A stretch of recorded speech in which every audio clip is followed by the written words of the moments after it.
Welcome back to the second episode of the Goomb and Ziggy Podcast. I'm Zuby. And I'm Zuby. Yeah, and So true. this is the Goomb and Ziggy Podcast, Yeah. episode 2.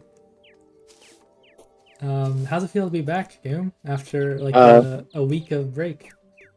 yeah. It's like took a week break. We should have the Hat in Time video uploaded soon. Yeah, been working hard on yeah. that. Yeah. Yeah. I mean, Well, if I think about editing it like once a week, it means I'm working on it, right? I mean, as long as it's in your conscience, Yeah. just kind of exists in there. Well, But we are back in the Terraria world, as we do. And I remember last episode we said we could play some other games, but probably for a while we're just going to be playing Terraria, don't worry, we'll finish at like episode 50. Yeah, I mean, maybe. We'll see.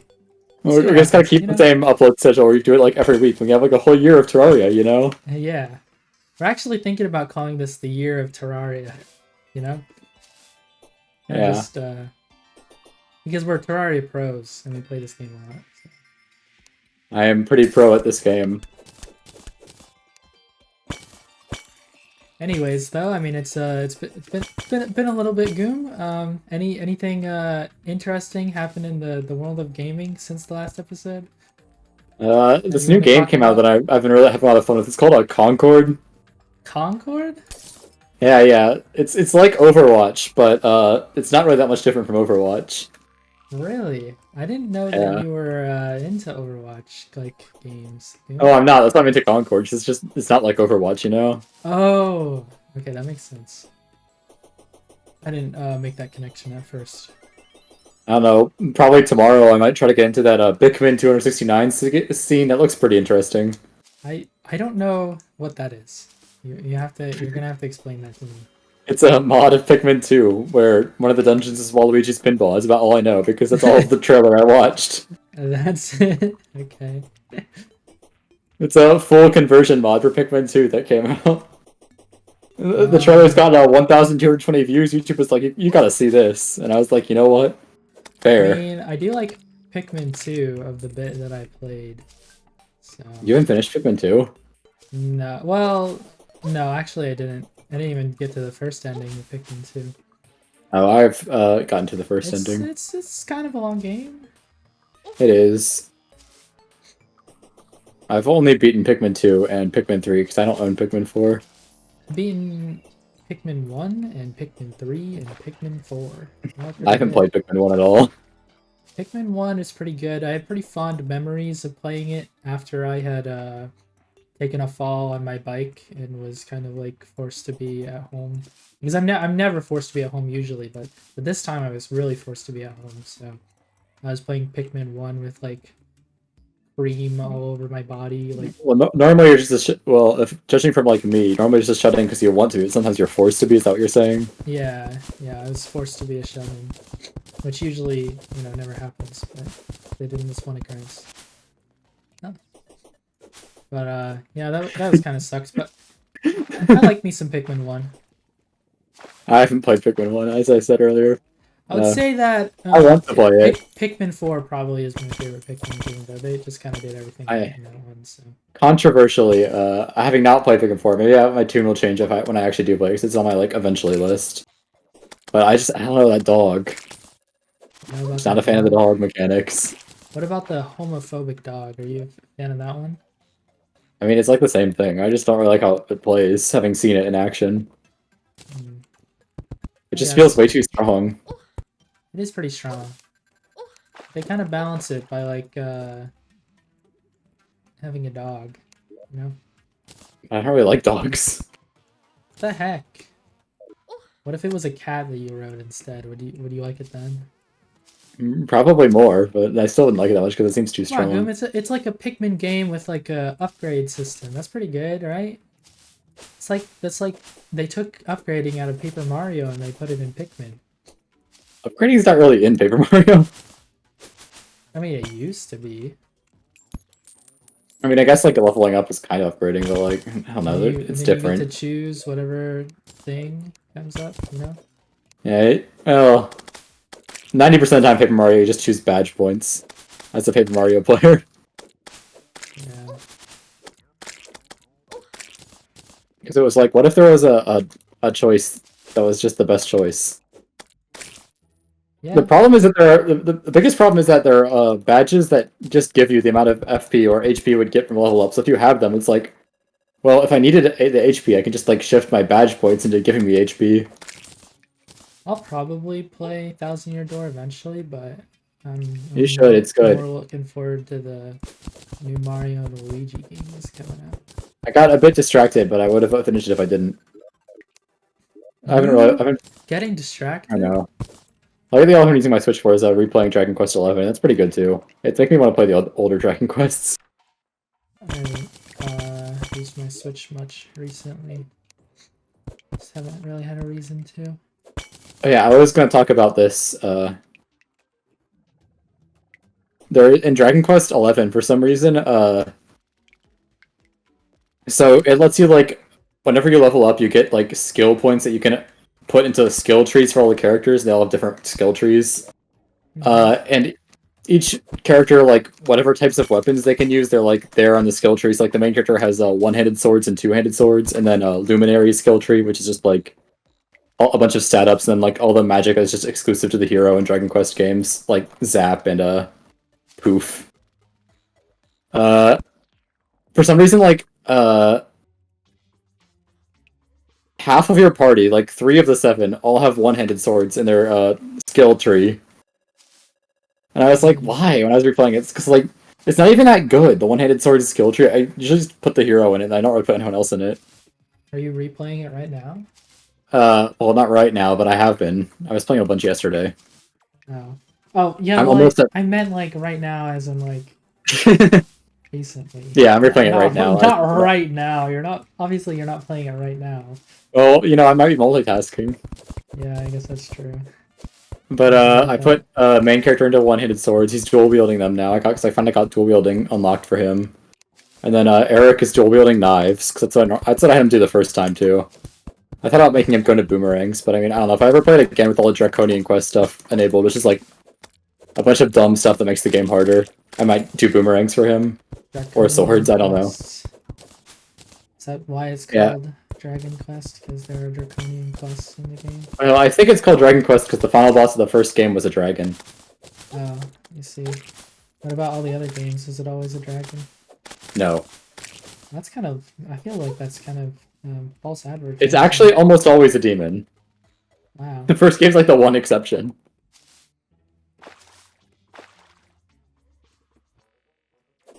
I actually really like the Dragon Quest final boss designs for some reason, except for the first game, 'cause it's just a dragon. Well, you know what game I've been playing recently? Dragon Quest XI? Some good old Yakuza 4, am I right? Oh, yeah, true. That game, sure is a game. It's definitely the 4th Yakuza game, I'll tell you that. I basically just did like every single character build the same as my first playthrough, except for Rab, who I gave claws. Rab is the like 3rd mage character you get. He's he's not really that great at anything. He just does a lot of things. Let's see. He's like the Final Fantasy Red Mage type character, where he has like healing and offense, but like he doesn't have the best of either. Well, he kind of has the best healing because he gets the skills faster, but then in the late game, once you have all the skills unlocked, he doesn't do it as well because he has a lower stat. I did play a little bit of Dragon Quest XI, but just like the demo. Yeah. I like Dragon Quest XI. It's good. That's my opinion. I kind of want to play the Dragon Quest 3 remake when it comes out in like a million years. I don't think it's a million years. I think it's like this year. It's gonna be pretty soon. So What the heck? I don't think you will have to wait too long. Yeah, there ain't no skill trees in Dragon Quest 3 because it was for the NES. This for the DS? NES. NES. That makes sense. They did not invent skill trees back then. Yeah, but anyways, Yakuza 4, am I right? True. What game? How did you feel about the world-famous scene where Saejima opens a toilet door? I thought it lived up to the hype. It's kind of cool. I think Saejima is okay. I like his ties to Majima, but otherwise he's just kind of like, eh. I like his playstyle, actually, now that I think about it. I think the best section of Yakuza 4 is Kiryu's, just because I like the long battle at the end. That long battle was kind of annoying, I'm not gonna lie. That's one of my favorite songs in Yakuza, so it can't be that bad. I really like I don't like the way Tanimura plays, but I actually like the music that plays like during his battle. His battle music is very nice. I don't know why. No, I just don't like the long battle though. I don't know if you read my review of it, but I scanned it. There's just a little too many moments in the game where I feel like you get stun locked forever and it's really annoying. And I just don't remember that happening in other Yakuza games. I don't know.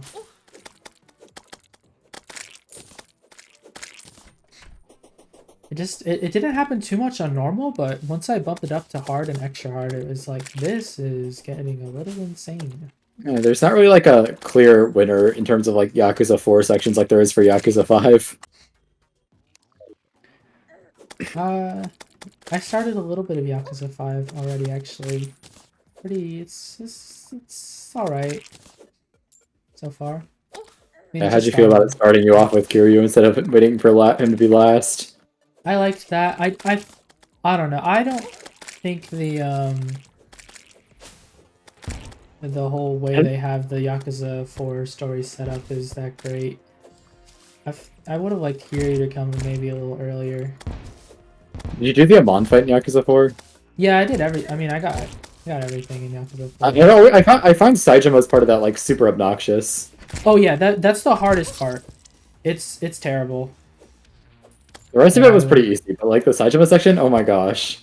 Yeah, I don't understand why they decided to give that guy healing. It's so lame.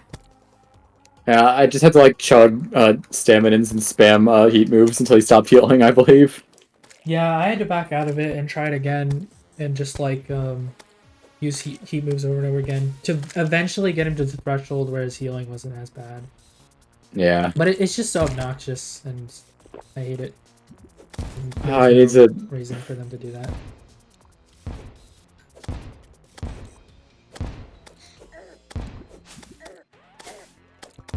But yeah, otherwise the Mon fight was not too bad. I think it was definitely harder just because of that than the Yakuza 3 one. I find the Yakuza 3 one probably like the easiest one in the series. Yeah. I even remember like what so easy. Like the only thing that's notable is that he has like the 2 swords, right? That's like the only thing he does. Is just have 2 swords. I don't remember. He has a very funny thing in the Yakuza 4 one where he calls down an airstrike that does a ton of damage. Kind of funny. His minions were from Yakuza 2, the other Amons in that fight. I don't know if you remember them. I do remember them. Although they look a little different because obviously Kiwami looks a little different. Yeah. In the original Yakuza, I think they made them more distinct in Yakuza 4, and then Kiwami 2 like kept the changes to their designs. Oh, that was a reaction to me looking at their designs. It was, Right.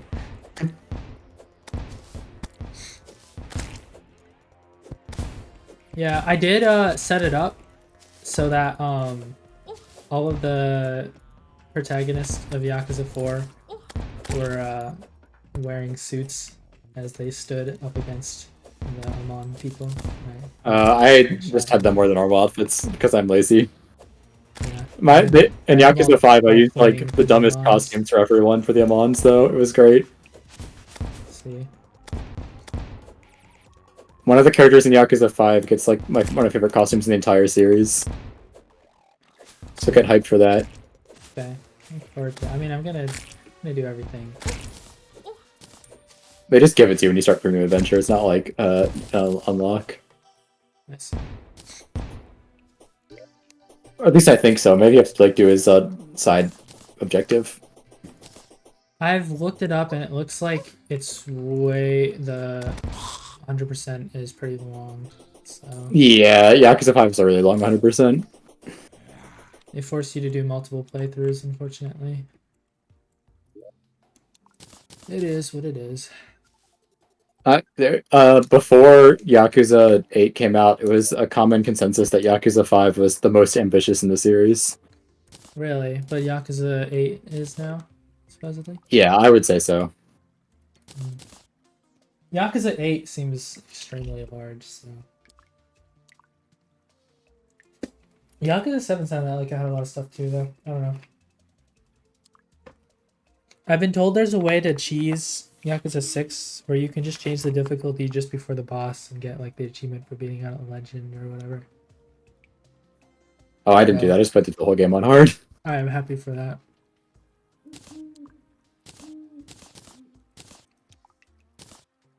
You're not a cheater. Yeah. It wasn't really that... I don't know. I didn't find it that difficult, including the Amon. But I also cheesed the Amon. I don't know. A lot of people say that the Yakuza 6 Amon is like one of the harder ones in the series, and I just didn't really find it that big of a deal. It's my humble brag, you know? The Yakuza Kiwami 2 Amon was kind of rough, I'm not gonna lie.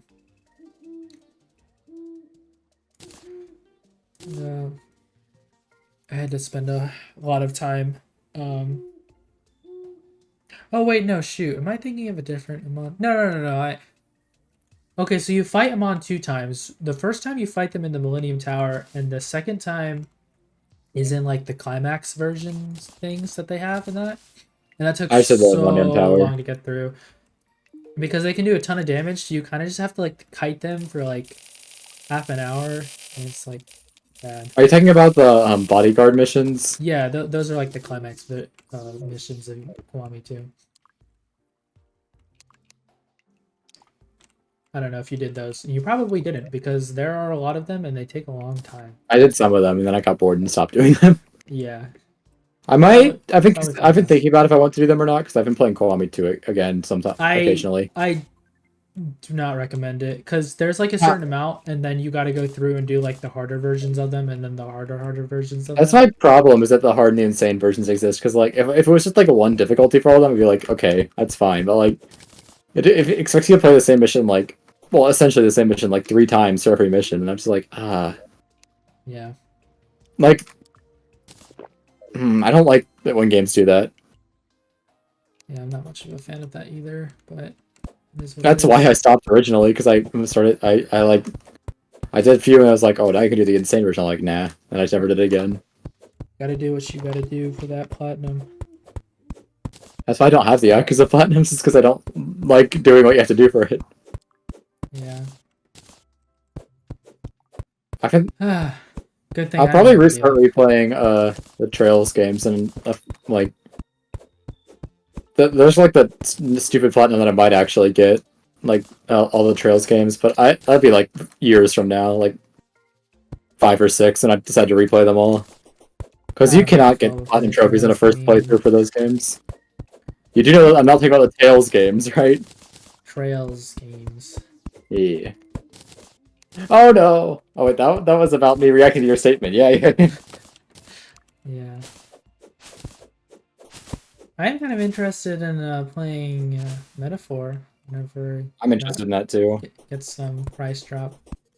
Yeah, I'm probably just gonna wait until like Crimbo. I feel like that's the closest thing we're gonna get to like Persona 6 for a while. So. I mean, it wasn't the same. It wasn't the Persona team working on it, but Oh really? It's Atlas. Yeah, it was the director left to make like a third team on Atlas that was working on Metaphor concurrently with like SMT5 and then whatever the Persona team was doing. I genuinely know almost nothing about the game. I saw the first trailer I've seen a couple screenshots, and then I've just seen like the Metacritic score. Otherwise, I know what the I'm completely in the dark about what actually happens in the game. I know. I'm all pretty much in the same boat. I know the Metacritic score. I know what the main character looks like and what his name is. I don't know if you can name him or not. I know what his default name is. I don't even know his name. You can name him. I know what one of the battle themes is because I know they have like a job system or something. Apparently. Oh, do they? Apparently. I've heard. Oh, did you know Octopath has a job system? Yeah, I did. I see. I'm thinking about replaying Octopath and actually finishing it. But I don't know.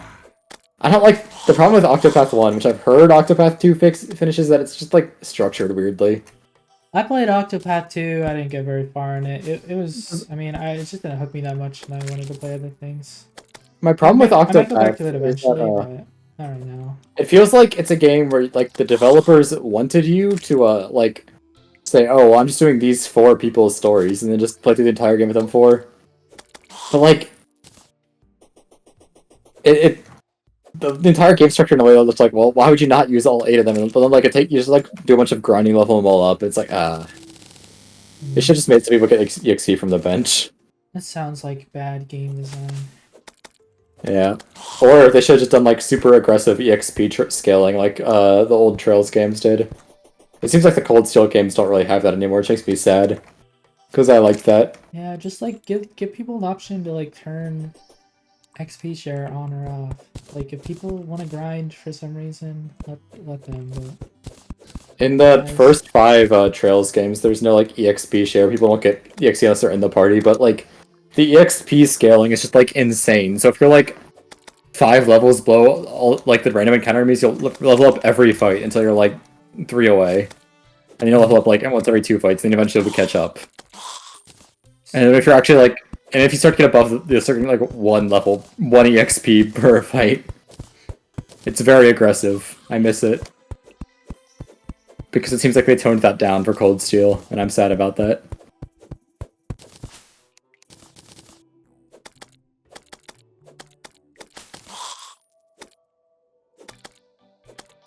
Played the Batman Arkham game.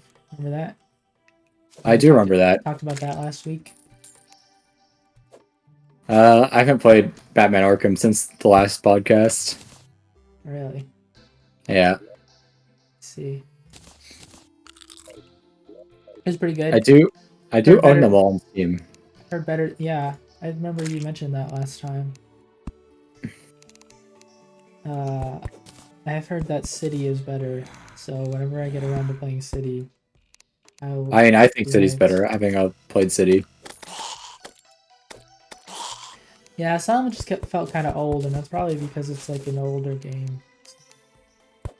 That'd probably be the reason for why it feels older. Must be the reason why. Any predictions coming into this next Limbus season? Yeah, I think we should make that a new section on the podcast. Limbus talk. You know, what's going on in the Limbus this week? What do you think about that? Oh wait, do you mean the next section of this season, or do you mean the next season? The next section of this season, because that's like that's like the only news or thing that's gonna happen. So my prediction is that we're getting a dungeon, unlike last time. All right, we are officially in the Limbus section of the podcast, everyone. Welcome to make chapters on YouTube. Goomb and Ziggy talk about Limbus. Or no, that's not a good name. Goomb, can you think of a better name? We gotta have a snazzy name, so people are like, "Oh hell yeah, it's the blank section of the podcast," you know? Yeah, I'm trying to come up with something. My brain is bad. The only thing I can think of is Limbus, which is not a thing. It also doesn't incorporate Ziggy at all. Limbus Ziggy. Oh, how about this? Locking in with Limbus lovers. So true. Because this section is dedicated to talking about Limbus, so we're like locked in. Alright. Everybody, welcome to the Locking In on the Limbus section. This is the section where we talk about Limbus Company, as you do. As any podcast worth their salt would have. Yeah. I can't wait to tune in to Distractable and hear Mark talking about Limbus. What's what's on the horizon for this next week in Limbus? Well, if you saw in the current week, there was a cutscene, and then it stops when it got to an area. So I think that we're gonna begin going into that area, and it will be the dungeon. Like the bow will be like, it's time for a dungeon. I'll be like, cool, I like dungeons. And all the people on the other Discord server I'm in who don't like the dungeons for some inexplicable reason that I don't understand will be like, no. Let me see. It's a pretty bold prediction. I gotta say though, I feel like this time I kind of have to agree with you. I feel like it's a trend that they've been keeping, so it's probably something that'll happen. You think it's only going to be a dungeon, or is there going to be a couple things before that? I think it's only going to be a dungeon, but it could surprise me. The Kanto 5 one was just a dungeon when they did Update 3. Kanto 4 wasn't. Let's see. Well, my prediction for it is that... I don't know. I think that it'll end, you know? Yeah. I have, like, the ending. I kind of expect that to happen, so... We'll see. Let's see, other Limbus news this week. They did a preview for the Greco that they already leaked. Yeah, they showed that. I saw. You think we'll get news I about it? Post it in the Limbus channel, though. Stats? From stats next week. No, I think we're going to get stats next week, because they always do it on the same day, even when they post the preview image, like, Tuesday.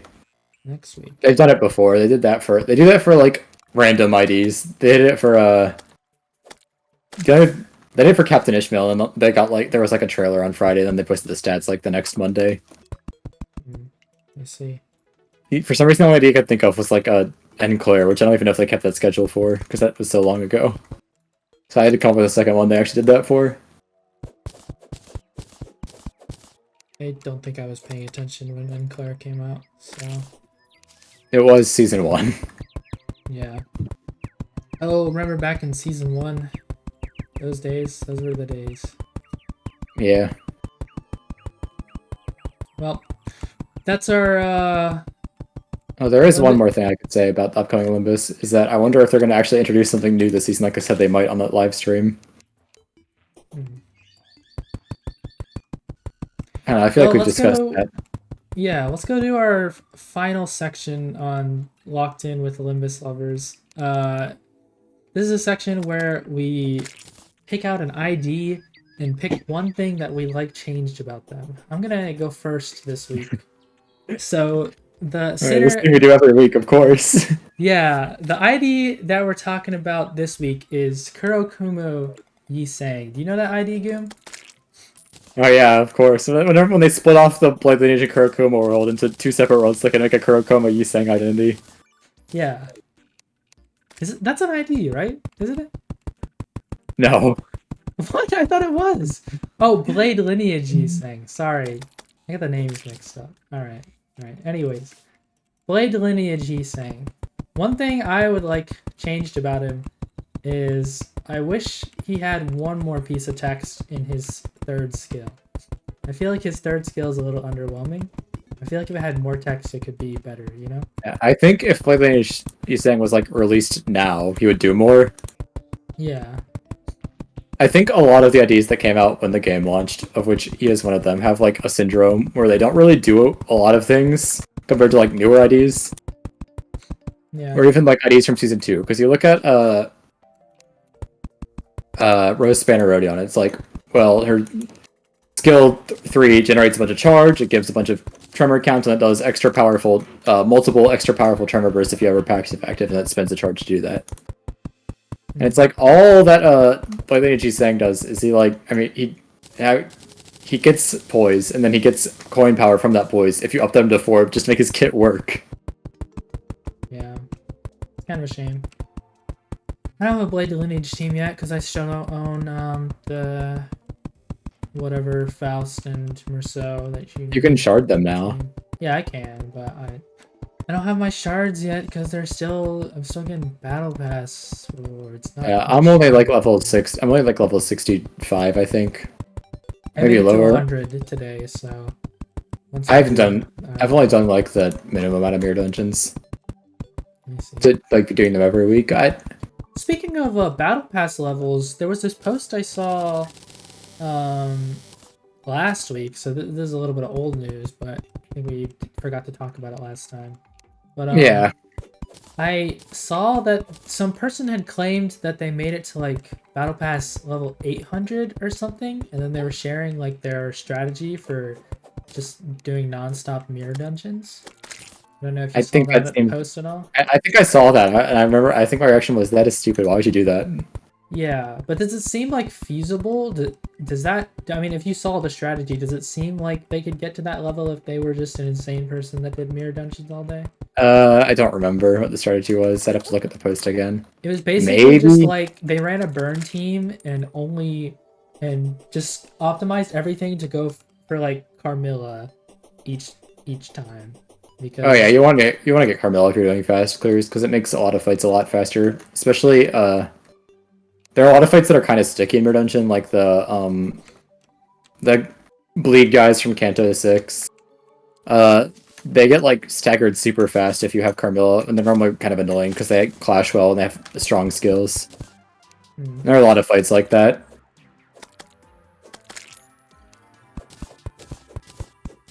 I've always had trouble with the Kanto 5 guys. They always clash so high for some reason. I don't know why. Kind of annoying. Don't know if you remember. A lot of the Kanto 5 enemies have negative like coin skills too, which are annoying to the clash with. Yeah, like the Pequod Town people. Alright, well, that's gonna do it for this week's section of Limbus Lovers Locked In on the Limbus Lovers Locked In. Now let's move over to our next section, continuing to talk about video games. Goomb, any game you want to shout out this week? I already shouted out Pikmin 269. All right, well then I'll start out. I'll shout out a game. I was scrolling the social media today, and I saw that there was a new mod that came out for Mario Kart 7 with voice chat or proximity chat. Actually, to be more specific. Why would they put proximity chat in a Mario Kart game? I don't know, but I watched a clip of it, and it seemed really funny. That's the one for the 3DS, right? Yeah. The one where they didn't put in Waluigi. Is that true? Oh yeah, they replaced him with a bee. That's right. Well, I don't really think they replaced him with a bee. Like, I don't think they're like, well, this bee's gonna be the new Waluigi. I think they put in the bee and they didn't put in Waluigi. No, I think they put him in to replace him.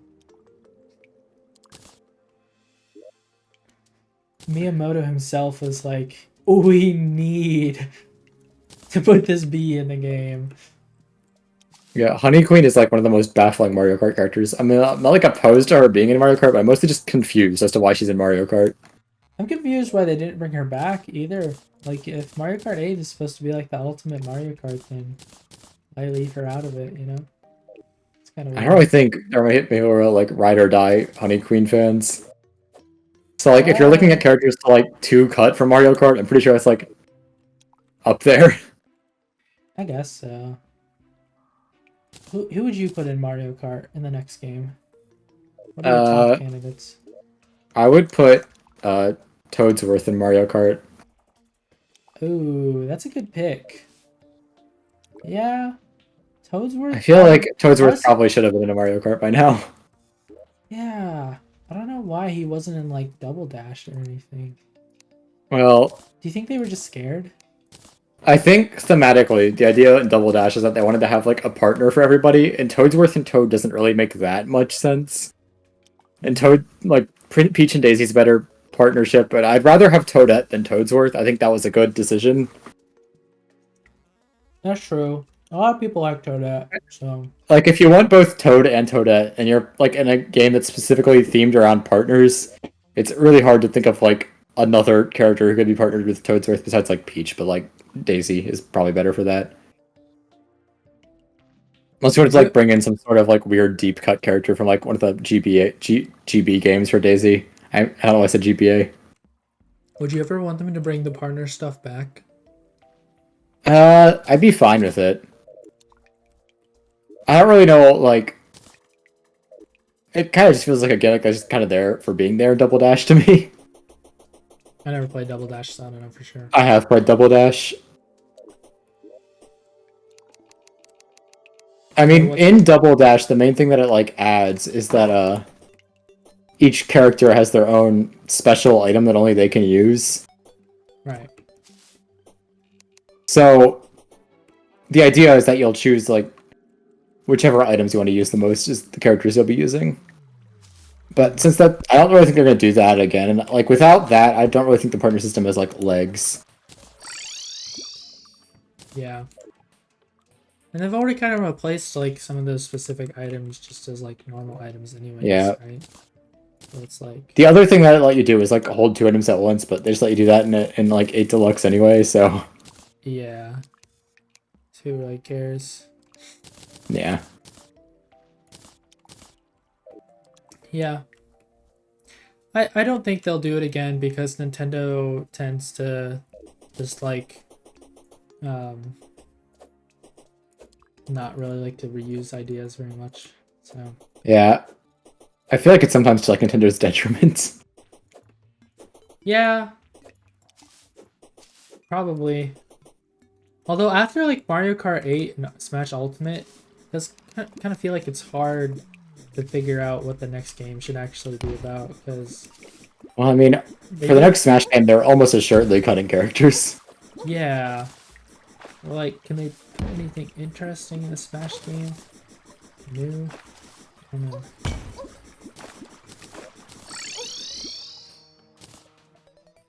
Like, I would like for Hero and Joker to continue to be in Smash. I just don't think it's gonna happen.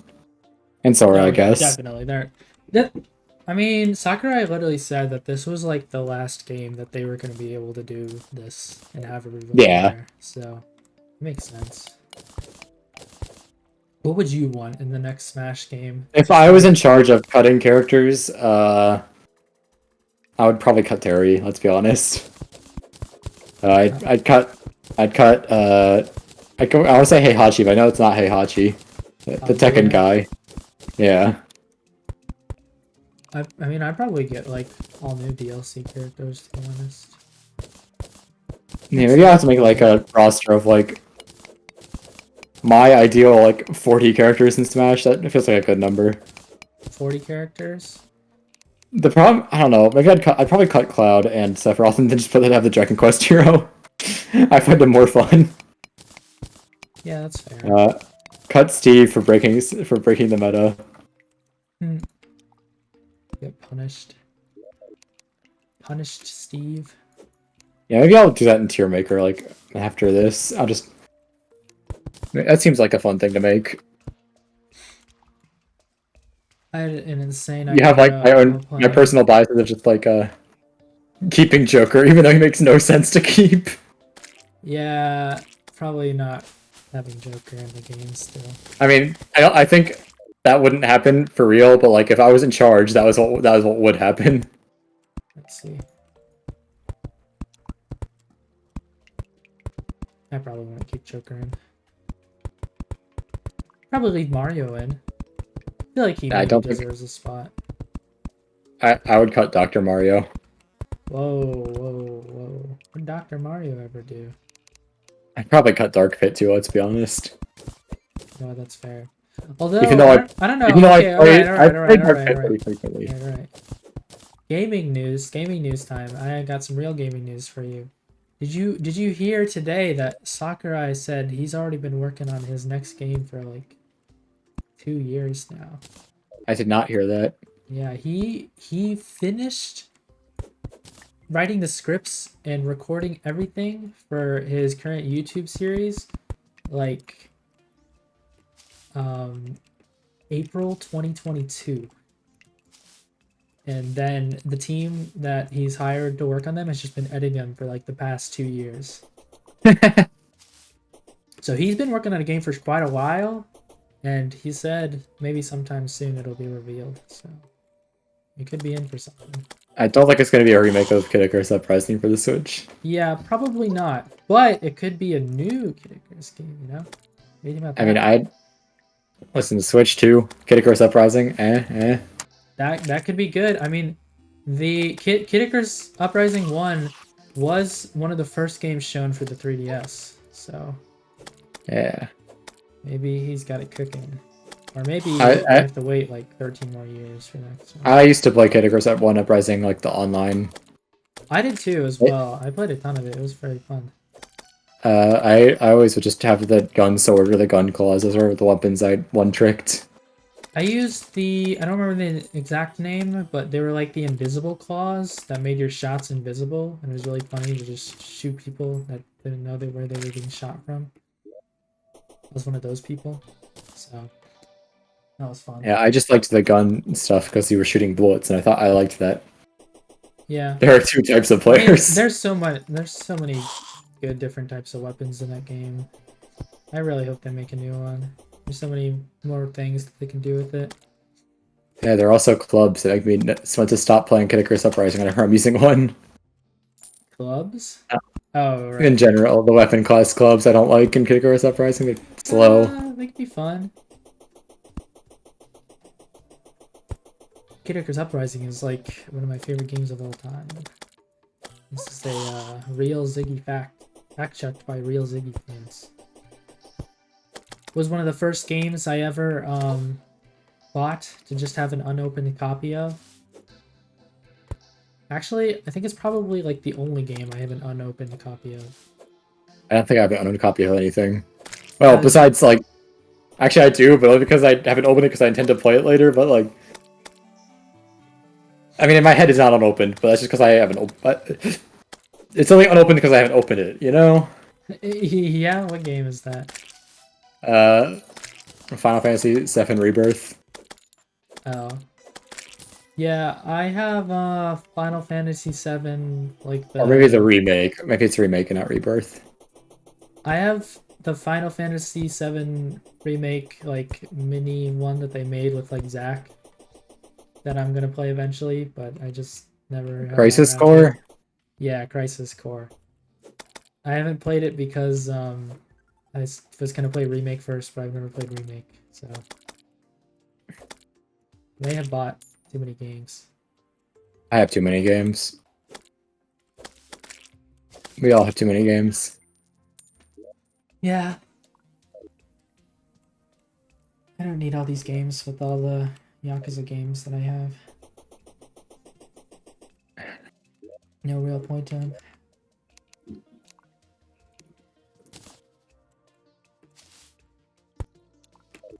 Oh my gosh, I'm an idiot.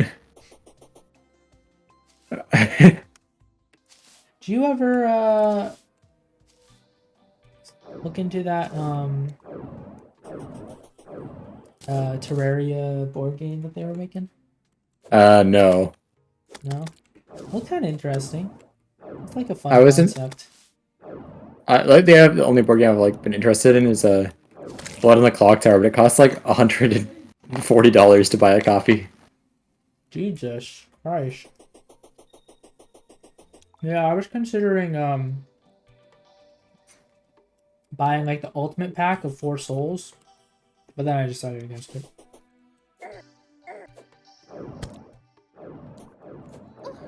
I just don't know if I play it enough to justify it. Although they did add like a solo play mode of it, so never know. I'm not like opposed to like playing board games alone, but the problem is like, why I do that when video games is more fun, you know? I guess so. I mean, I guess I would like. It's a different experience though, because I mean, it does stop you from like. I feel like Catan is not very fun as a video game, but as a like real life game, it's kind of fun. I feel like that kind of depends like who you're playing with it. If you're like playing on a video game version, I'm fine with video game Catan. I treat them like pretty much equally in my mind. I get angry at video game Catan. I have to reinstall. I have to buy an SSD. I never played it. Well, I guess I have played a version. I'm like juggling like 40 free gigabytes of space on my computer. Yeah. I'm thinking about playing Stardew Valley again. You know, I was thinking about that too. I had mentioned to Lamone, like, I think could be fun to just, like, make a community server, and then at, like, a certain time during the week, it's just, like, open if anybody wants to join. because it's kind of hard to have like I'd be a down server. for that.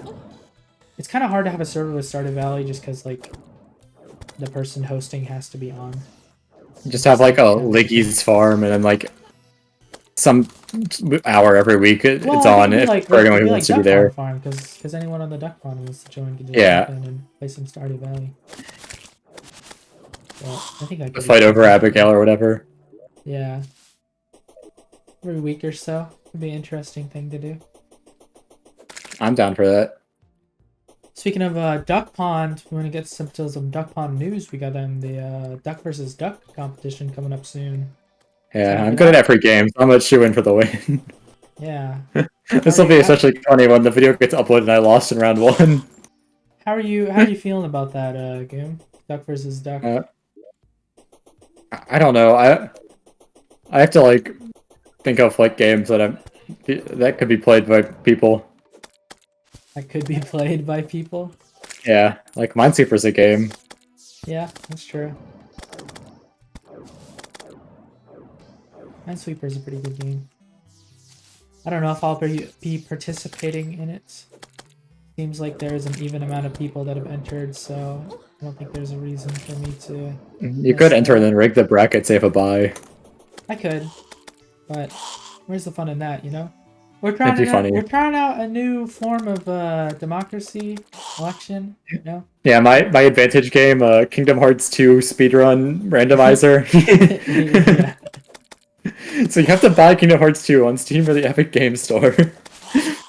Yeah. I don't think I would lose if I did that, but also I think people would be mad at me if I did that. For anybody who's watching, both people have to have access to the game to choose it, so can't be doing something like that.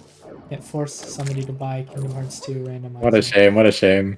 Yeah. It could be the Kingdom Hearts 2 pond. Unfortunately not. Well, if you win, you could turn it into that'll be my... We'll turn into an Organization 13 role-playing Discord server. It'll be the bad ending for the duck ponds. Yeah, I'm thinking about letting whoever the next president is have a little bit more control over that kind of stuff. Just to really spice it up, you know.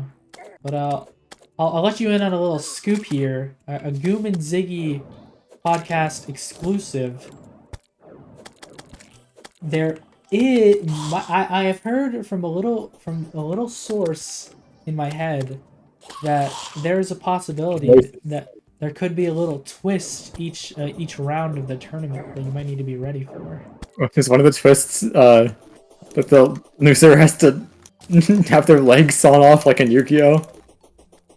Not any twist like that. Twist like to mess with like the kind of games that you end up playing.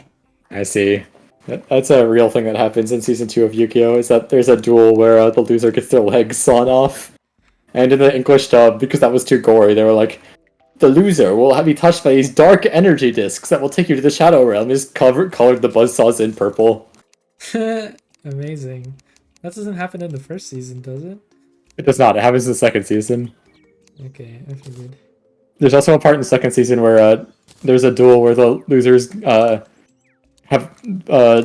they're like standing on top of a skyscraper, like on a glass ceiling, and whoever life points goes to 0, there's like bombs underneath where they're standing that will blow up and send them plummeting down 40 stories. Jesus. Kazuki Takahashi was on his what's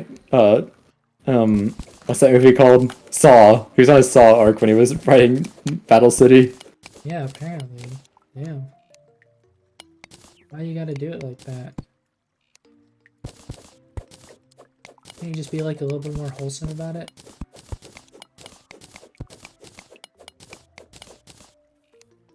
I mean, there was one duel in Season 1 where the loser would get incinerated with a flamethrower. Oh, well that's just lovely. Although in the manga, it wasn't that. It was the loser would get hung from the gallows. I think it'd be cool if they did that in like the real Yu-Gi-Oh tournaments in real life, you know? Like they're already bleeding out pro players in Yu-Gi-Oh! I don't think we need to start killing them. Yeah, but it might spruce up the game a little bit, you know? Get some more people watching. The meta for Yu-Gi-Oh! It's in a bad spot right now. A lot of people are leaving. I would watch if people were doing a Yu-Gi-Oh match and the loser, as their life points went down, a buzzsaw just came closer and closer to them. You know. You lose the duel, you lose your soul. It sounds a lot more exciting than it probably currently is now. There's a real Yu-Gi-Oh card that got printed that says the loser of this duel loses their soul. It's not legal, but it got printed. I see. That's funny. What card is that then? It's a Seal of Orichalcos. They made a tournament legal version of it that actually has like effects. It's based on a thing from season 4 of the Yu-Gi-Oh anime, which is like a filler season. Let's see.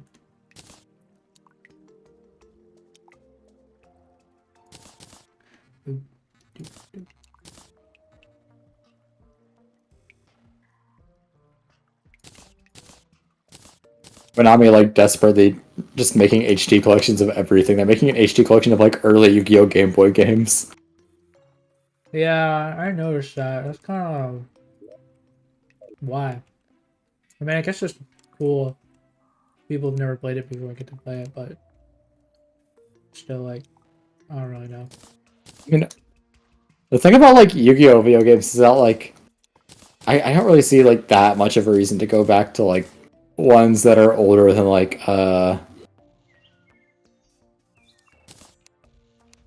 I'd say probably Yu-Gi-Oh 2004 when they actually figured out how to program the real game into a game.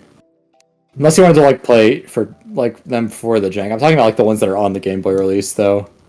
Yeah. Unless I like Mr. Rumping, it's like Duelist 3, Sacred Cards, and Reshef. Maybe other ones. I don't have it known by heart. I wasn't really that interested. Yeah. I mean, I own. Not aware. I owned the Game Boy Advance card that's Reshef and Sacred Cards on one cart. Reshef's a bad game. Yeah, why? Too hard. They did a lot of dumb things to make the game harder in a way that doesn't really make it fun. It's a shame. Like, they increased the amount of grinding you have to do to, like, put together a usable deck. They made it so your life points don't recover after all. You have to walk all the way back to your house to get your life points filled back up. Walk back Which is over stupid. to your house? Yeah, so you have to go to your house and like log onto your computer and it restores your life points. Oh, weird. Okay. And there are parts where you have to like duel multiple guys in a row, and like if you you don't return your life points in between because you can't get back to your house in between them. It's super annoying. Yeah, that sounds pretty annoying. I think the final boss has like 20,000 life points and you have 8,000 the entire game. Because 8,000 is the actual number you have in the real Yu-Gi-Oh game. It's not 4,000 or 2,000. I see. I mean, it better not be 2,000. There's so many monsters with over 2,000 attack, like even in Season 1.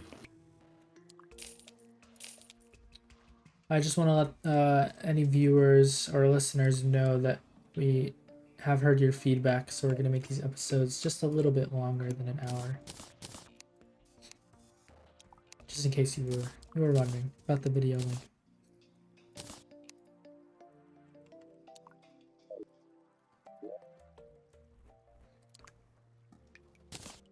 Well, maybe I'll play more Yu-Gi-Oh video games one day, but probably not. I mean, it's like just Master Duel now, and whatever the crap it's called, and whatever the crap it's called, Link Evolution. Yeah. Legacy of the Duelist, that's what it's called. I mean, Konami came out with like Silent Hill 2 recently. They're coming out with some games. They just published that. Team Silent is long dead and buried. Yeah, right. At least it actually turned out good, I've heard. I was a skeptic. I think a lot of people were skeptical. No, the Silent Hill IP was like was abused for so long. I had no faith in Konami to produce anything Silent Hill really that was like actually good. Mm. I mean, you saw Ascension, right? I did not. It was so bad, and that was like the thing immediately before the Silent Hill 2 remake. I see. That's a shame.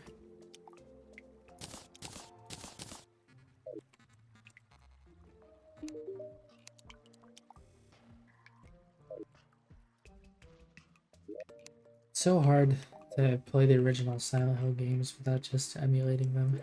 Yeah. I do kind of wish maybe they had also just released the original one.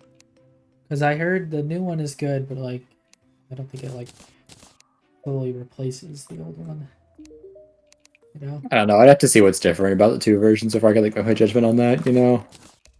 Yeah. Since the game actually turned out good, I'm going to look at it more optimistically than I would have been like before it came out. I was pretty pessimistic about it. Yeah. How'd you end up so pessimistic? The general trends of the Silent Hill series, and also it's not the first time Konami tried to like remake Silent Hill 2. They did a really bad job the first time. Oh yeah, that's the one with like The HD remakes of Silent Hill 2 and 3. yeah, like the Comic Sans or whatever. They like replaced a bunch of the voice acting. They made the games glitchier somehow. Yeah, it's a shame. Yeah, it's a shame they Konami killed Team Silent to, I don't know. It's probably cheaper to just have like somebody else take on the dev costs, but the series probably took like such a massive nosedive when they left. Yeah. Could say that they silenced Team Silent. Yeah.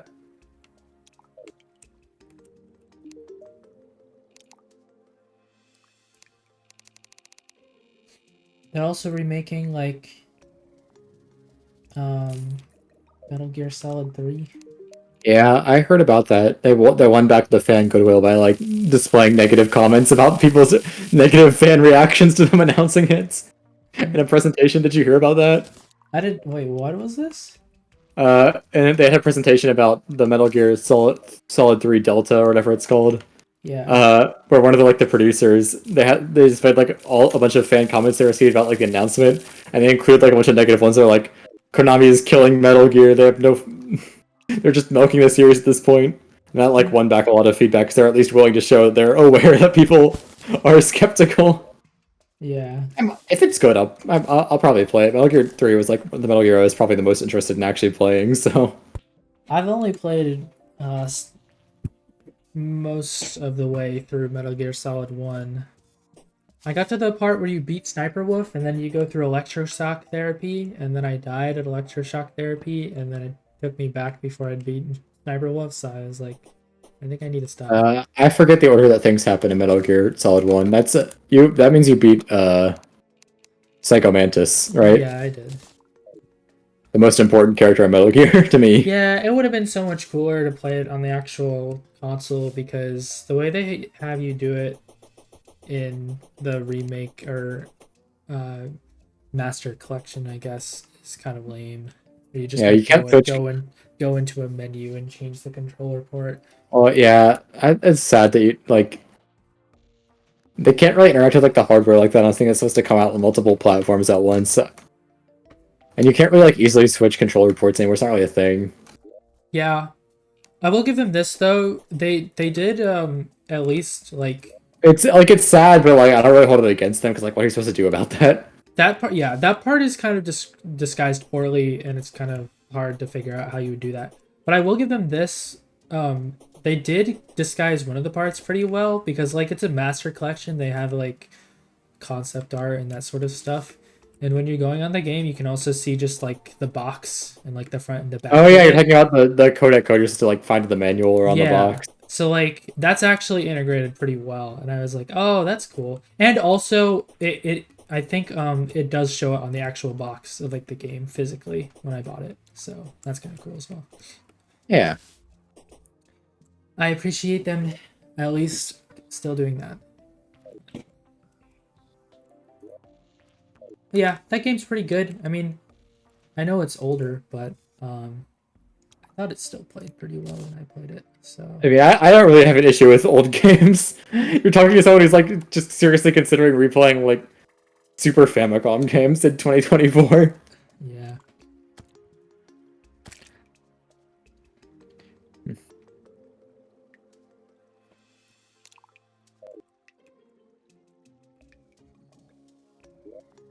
Spent like June 2024 playing games from like 2006.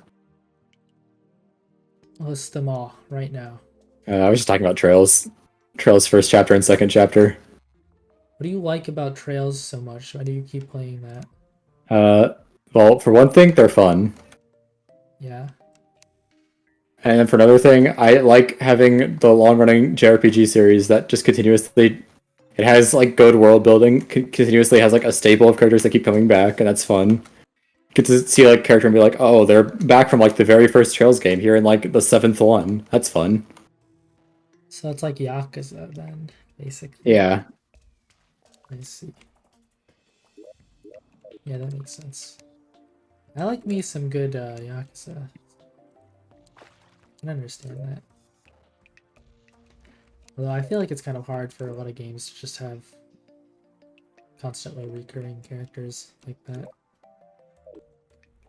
I really liked that Kiryu sub-story in Yakuza 4 where he just goes around and all of the other protagonists are like acting out of character. Oh yeah, that one's pretty funny. That's where the famous Akiyama dance comes from. Yeah, that I like to post in Discord. It's very, very funny. What to say?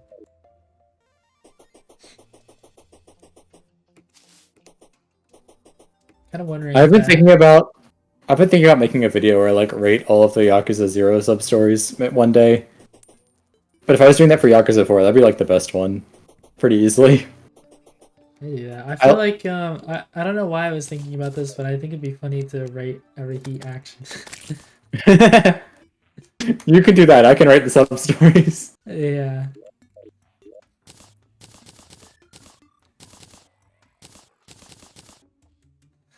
There are a lot of heat actions. I like the heat action that Tanimura gets in 4, where he just handcuffs a dude and like instantly kills them. That one's pretty nice. Tanimura gets a lot of heat actions. I don't know. I just don't like the way that he plays overall that much. Just not a huge fan. I think his moves are kind of slow.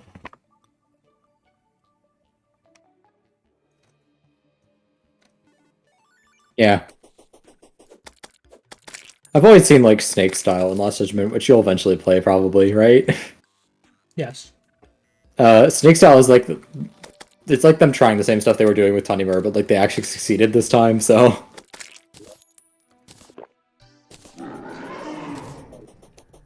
yeah, I own the Judgment games as well, so I'll play through those eventually. Judgment games are I really like them. You would like them. I mean, there is a minor problem in the first Judgment where they decided that like the best thing you could do was constantly just be doing trailing missions. Really? Yeah, there's so many. Damn, that kind of sucks. They became Ubisoft then. Yeah, they got rid of both. There's only like one in Lost Judgment. There's like 15 in the original. Damn. Is Lost Judgment good? I haven't heard like too many things about that. I like Lost Judgment more than the first Judgment. Oh, okay. Just never seemed like it was as popular, just like in general. But maybe within Yakuza circles, it's still pretty popular.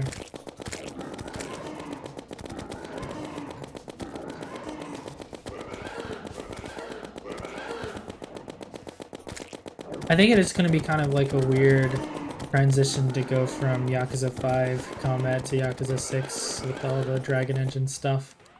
And you go from 6 to Judgment, and then from Judgment to 7, and then from 7 to Lost Judgment. Yeah, exactly. Yeah, we'd be talking about Yakuza a lot in here. Oh, I mean, we have both been playing it in recent time. That's true. And to talk about things that we recently played. Makes sense.